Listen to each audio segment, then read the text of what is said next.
continuación de este curso de redacción jurídica, hoy vamos a ver las estructuras argumentales en la construcción de las normas. Para ello vamos a requerir muchísimo de la presentación que está frente a ustedes. Veamos qué es esto y por qué es tan importante las estructuras argumentales para el trabajo con las normas jurídicas. Ustedes saben mejor que nadie que dentro del campo jurídico las disposiciones normativas a veces son de textura abierta y provocan ambigüedad en su interpretación. Es por este motivo que indudablemente se requiere que para interpretarlas, sea necesario utilizar la argumentación.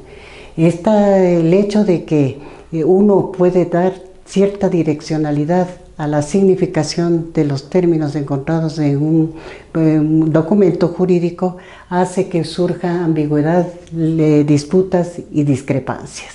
Veamos nosotros ahora qué es argumentar.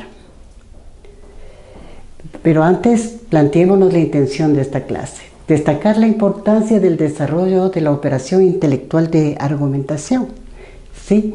Dentro del campo jurídico.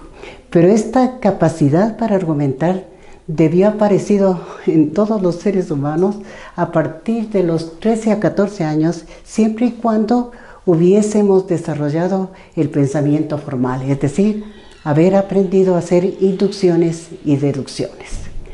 Veamos ahora entonces qué significa argumentar. Argumentar parece un término tan sencillo, pero tiene una profundidad extraordinaria. Yo considero que argumentar para todos nosotros significa sustentar, dar soporte, justificar o apoyar una idea. Entonces, si ese es el fin fundamental de la argumentación, lógicamente que se debe utilizar dentro del campo jurídico. Es encontrar pruebas, razones que ratifiquen una idea y es también apoyar el haber tomado una conclusión o una decisión. Se utiliza también para mantener ideas o convencer a auditorios acerca de la conveniencia, de la veracidad o justeza de una posición o tesis. Y lógicamente es un paso preliminar para luego comenzar a redactar ensayos y especialmente los ensayos de tipo jurídico. Si eso es argumentar, veamos ahora cuáles son las estructuras argumentales más utilizadas dentro del campo jurídico, ¿no? Hay estructuras argumentales de sentencias de opinión, ¿sí? Muy útiles dentro del campo jurídico. ¿Qué están dentro de estas sentencias? Las interpretaciones, los acuerdos, las presunciones, las creencias, los ejemplos y los garantes. Interpretaciones. ¿Cuándo se argumenta sobre la base de una interpretación? Cuando se presentan tesis apoyadas en argumentos poco claros y que requieren hacer consideraciones subjetivas. Entonces, en esos casos, y así es que va a incidir mucho la subjetividad, es necesario que basemos nuestra argumentación en sentencias de opinión que están relativamente encaminadas hacia el campo subjetivo. Los acuerdos.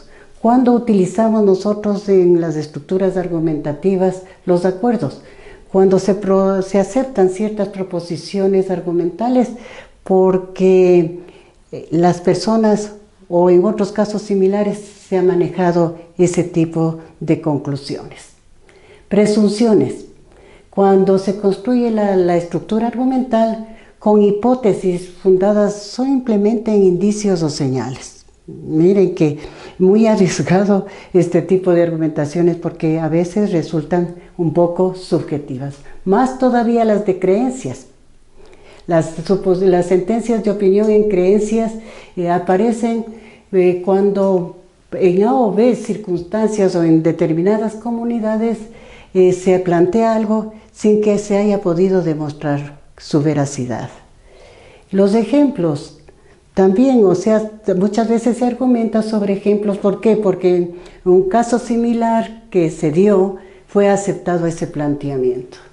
Y garantes cuando de alguna manera se tomen en cuenta convenciones culturales, racionales, proporcionadas por la experiencia y el conocimiento del mundo. Vamos viendo entonces a continuación lo que sigue en relación a esto, ¿no?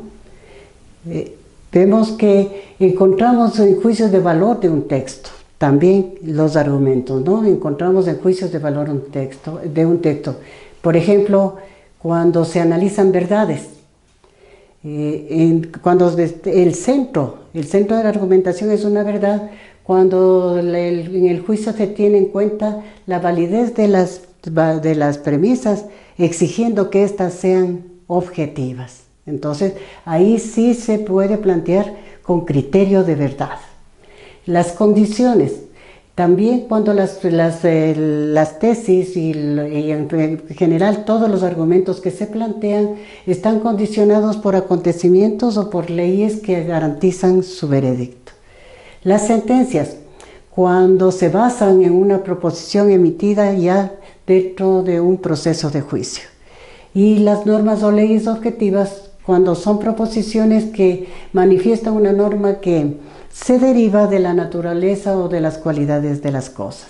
Entonces, hay varios campos que dan o alimentan el nacimiento de las argumentaciones. Veamos cuáles son las... vamos más adelante, ¿qué no es argumentar? ¿Qué no es argumentar? Si ya vimos lo que era argumentar, ahora veamos qué no es argumentar. Vamos a ver, primero, no es opinar subjetivamente.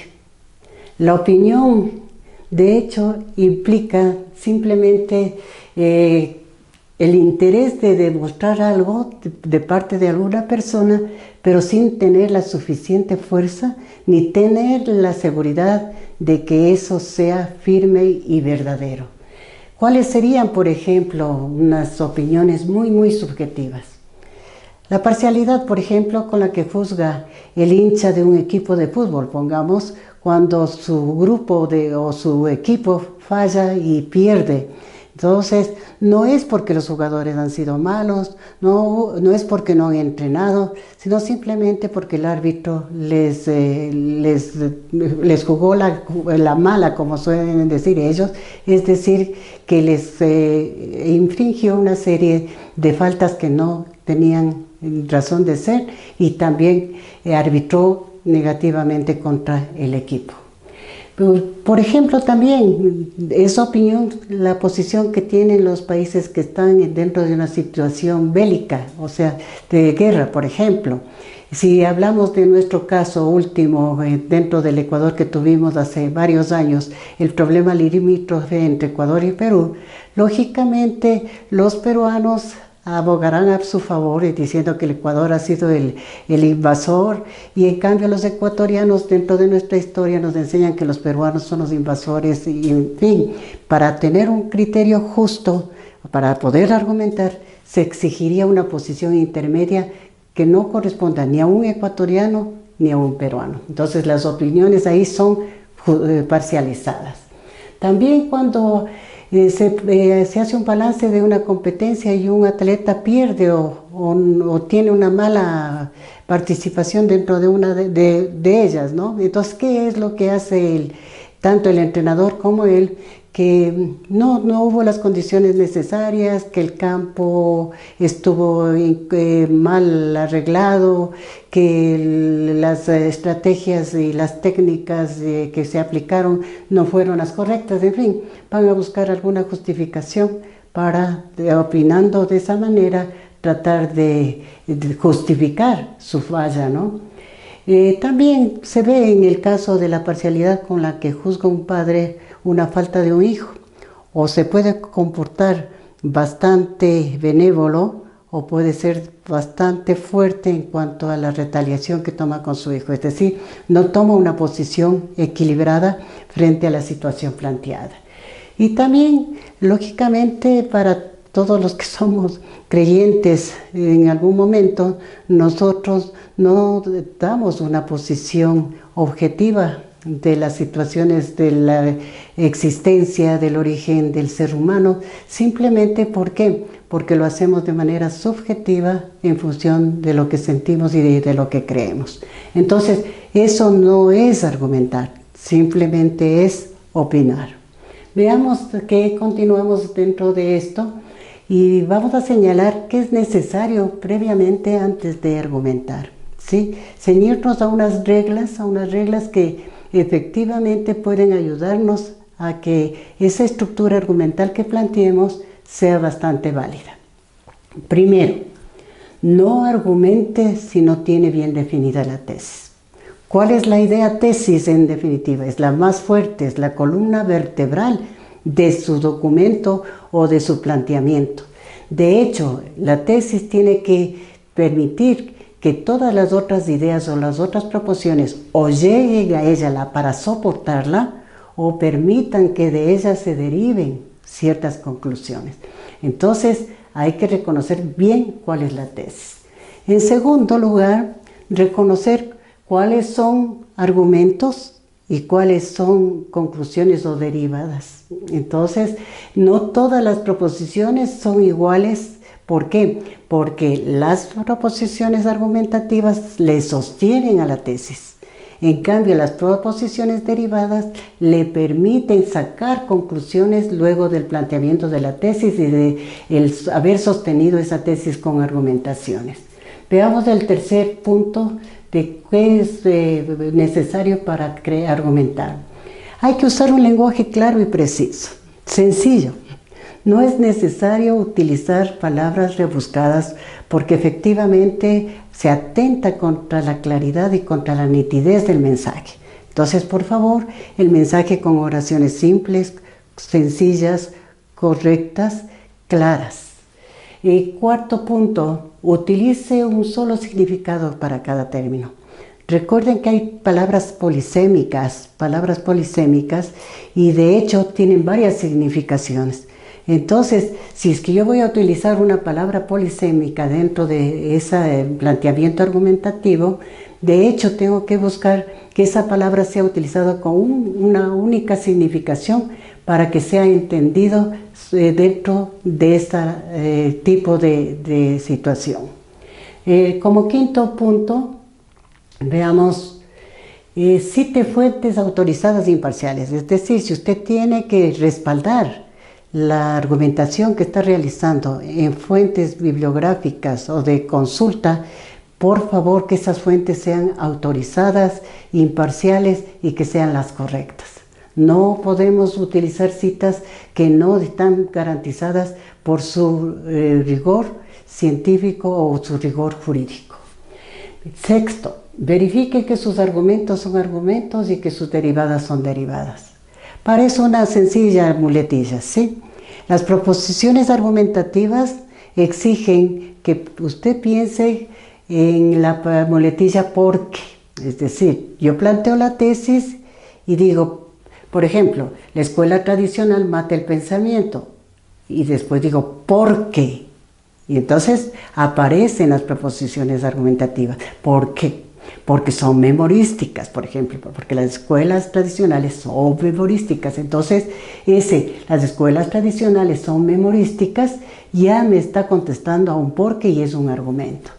¿Y cuándo es derivada o derivativa? Simplemente cuando me responde a la muletilla en consecuencia o por lo tanto, ya. Entonces, si la escuela tradicional mata el pensamiento, en consecuencia hay que desaparecerla.